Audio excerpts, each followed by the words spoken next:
运动相机这个品类的定义在这几年已经发生了变化，从纯粹的极限运动慢慢开始向大众场景辐射。那 vlog 和旅拍场景在各大厂商的广告里面都能够见到。那要满足这些用户的需求，自我监看就是一个刚需。那每家都有自己的理解。GoPro 你看采用了前置方屏，还有扩展外翻屏的设计。大疆则是采用了前置触摸的方屏，或是像 Pocket 这样的旋转屏。而饮食 Insta360 在尝试过模块化旋转屏，还有分离式监看翻转屏之后，他们又带来了一个解决方案，这个全一体化的翻转屏加一个小前屏的运动相机，也就是这台 Insta360 Ace Pro。这个名字我觉得也挺神奇的 ，Ace Pro 团灭专家，这什么名字？那就让我们来看看它到底怎么样吧。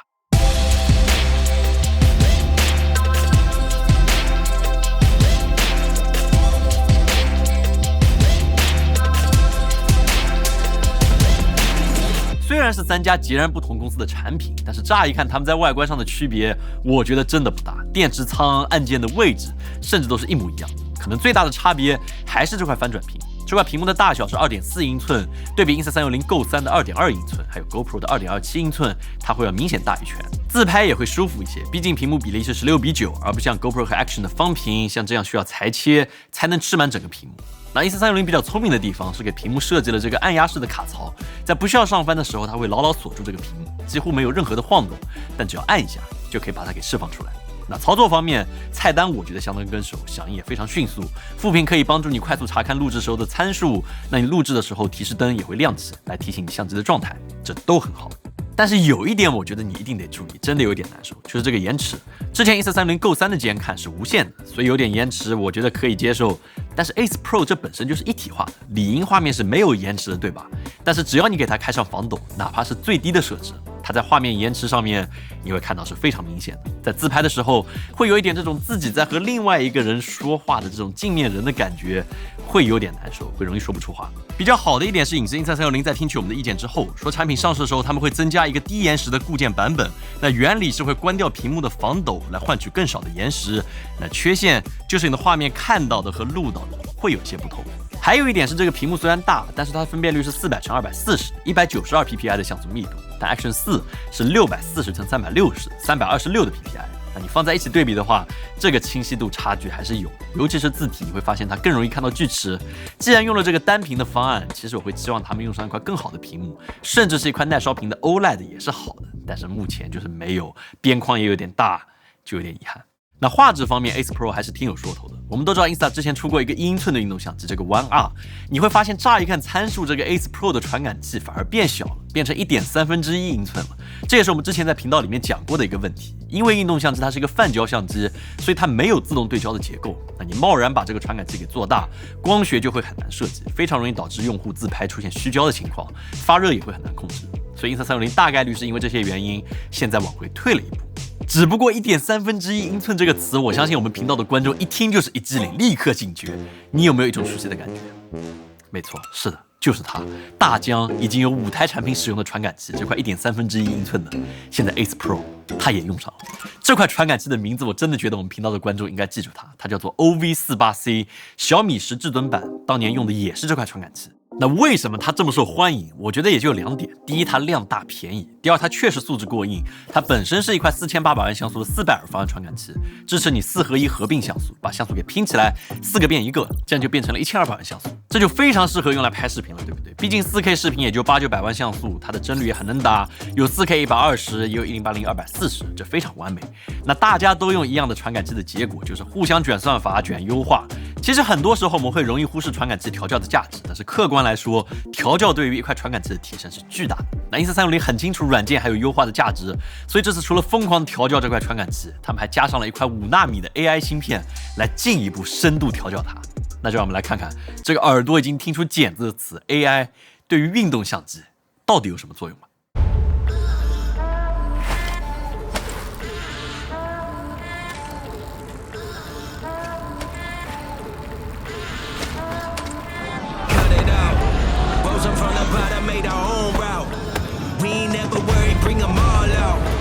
Sling on our side, we going all out.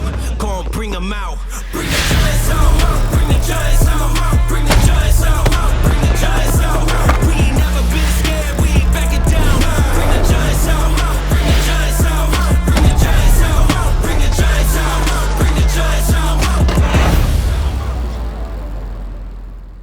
Log 可谓是今年运动相机的一个新战场。Action 4加入了 D-Log M，GoPro 有 GP Log， 但 Ace Pro 它没有 Log， 它只有个灰调模式，它把重心全部放在直出上面。那 Ace Pro 在记录 4K 30帧以下的格式的时候，系统都会默认开启 HDR 功能，同时借助这块 AI 芯片的算力来获得更多的画面的明暗细节。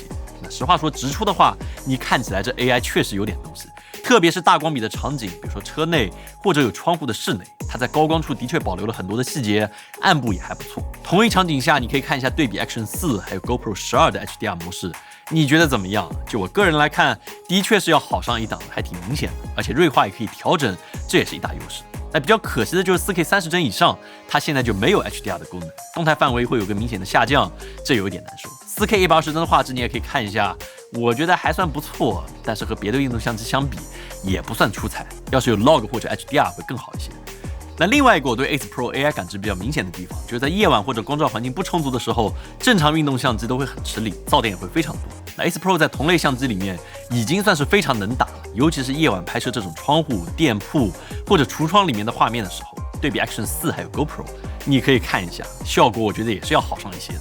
在保留暗部的同时，高光部分也控制得更好一些。但如果你把它拿来和 Pocket 3这种选手进行对比的话，那和这1英寸的底，我觉得还是有着可见的差距的。至少在今天，这个 AI 还是逃不过这个底大一击压死人的定律。镜头焦段 Ace Pro 这次采用了等效16毫米，对比大疆155度的视角基本上差不多。最近对焦在40厘米，手臂不用伸得特别直，就可以在脸上合焦。当然我会希望它能够再近一点。你仍然可以给它接上外置的麦克风，还有手柄，变成这种全副武装的状态，但是易用性会损失不少。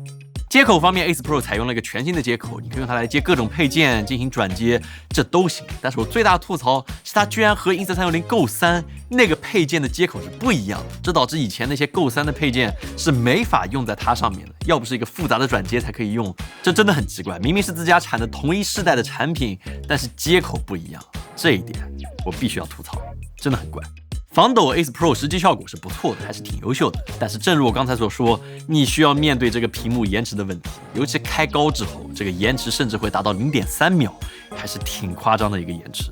Ace Pro 比较厉害的是这个夜景防抖模式，它借助 AI 算法，能够在保证亮度的情况下，尽可能缩减传统运动相机的防抖畸变。那当然，虽然有效果，但还是这句话，你不能期望它能和 Pocket 3这种机械云台的选手来对比，这是物理外挂。在这种靠电子防抖的运动相机品类里面，那我可以说，它的确是佼佼者。所以到头来你得清楚你到底需要什么。如果你只是拿来记录日常生活，那我觉得现在 Pocket 3仍然是我的第一选择。它唯一的缺陷就是容易磕碰，还有弄坏，没有这么耐久，也没法忍受快速的甩动。所以如果你对耐久性有需求，是骑行党或者摩托党，希望能够直出，能够快速分享，那 Ace Pro 应该就是你的菜。它甚至为你做了一个手表，还能图传，离谱。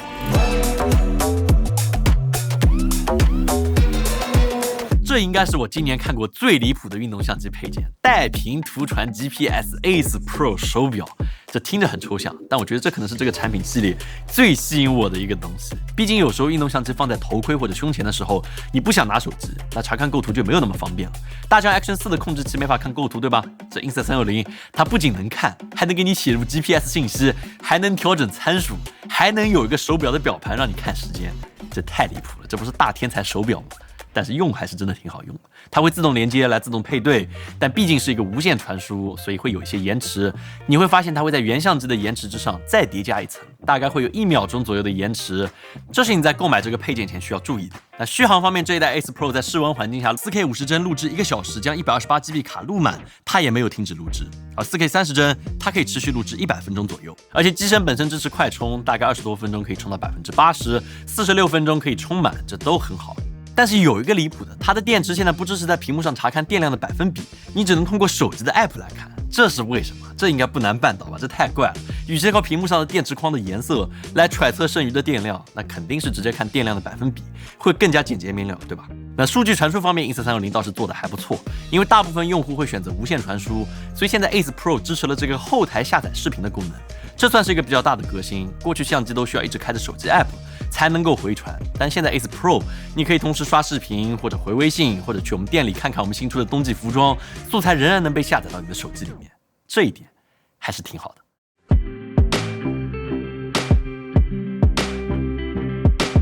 除了这些常规的功能，这次我们发现 Insta360还做了很多设计，来帮助用户减少学习成本的这些怪方案。比如这个 AI 高光助手，你只要拍摄前面打开，然后相机会自动在拍摄结束之后，帮你分析画面里面的高光素材，并且把它打上 mark 点，相当于相机帮你过一遍素材。毕竟大部分新手很容易一下子就录好几个小时的片段，后期在 App 里面你只需要按一下，它那个 AI 就会自动帮你把这些高光片段给剪成一个小片子。